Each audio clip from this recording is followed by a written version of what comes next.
une première réaction, une première question à poser à la réalisatrice Sophie Catoire, qui nous fait l'amitié d'être ici.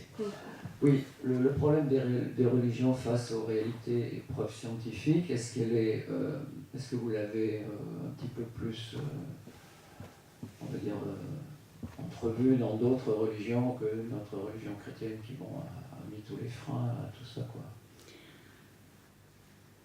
Moi, je ne souhaite pas faire de différence d'une religion à l'autre.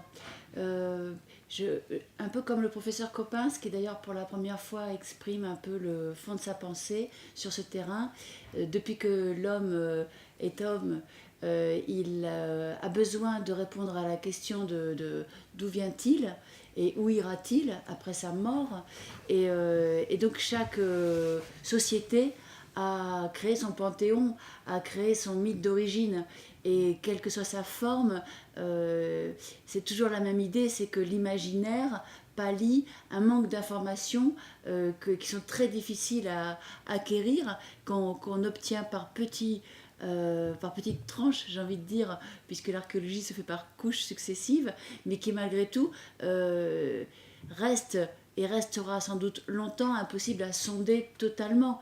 C'est pour ça que je dis que la question même de l'origine, moi personnellement, ce que je peux vous dire, puisque j'ai travaillé sur ce projet depuis 12 ans, je travaille sur la préhistoire, et depuis 5 ans, je travaille sur cette question. Moi, j'en suis arrivée à la conclusion que la question de l'origine était une mauvaise question. Et que si on pouvait se débarrasser de cette question, même si ça nous donne un vertige terrible, on serait beaucoup plus libre de voir les choses avec l'esprit ouvert. C'est-à-dire que comment imaginer le néant?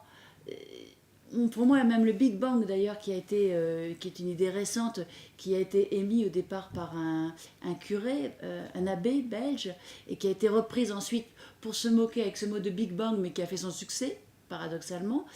Pour moi, l'idée de Big Bang est aussi une mythologie d'aujourd'hui, qui n'a pas qui n'est pas pérenne. Voilà, qui ne durera pas toujours. Et donc, l'infini, l'éternité, hein, je dis, bon, c'est un peu une plaisanterie, mais on dit l'éternité, c'est long vers la fin, mais c'est long aussi vers le début. Hein. C'est-à-dire que justement, il n'y a ni début ni fin.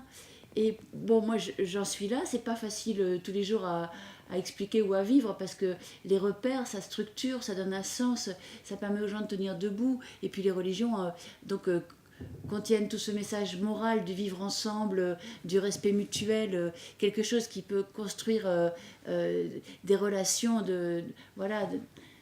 Et en même temps, on s'aperçoit que quand elles sont instrumentalisées, qu'elles sont reprises pour des motifs beaucoup moins nobles, eh bien, au lieu de nous aider à vivre, elles nous poussent à tuer. Et comme le disait Blaise Pascal, l'homme ne fait jamais le mal aussi complètement et joyeusement que lorsqu'il le fait pour des convictions religieuses. Donc ça laisse pensif. Et à un moment donné, si on pouvait chercher d'autres voies pour avoir un code du vivre ensemble et qui n'exclurait personne, et en même temps laisser dans le champ de l'intime la totale liberté à tout un chacun d'avoir telle ou telle croyance, peut-être qu'on pourrait arriver à quelque chose d'un petit peu plus vivable. Je vous remercie. Merci.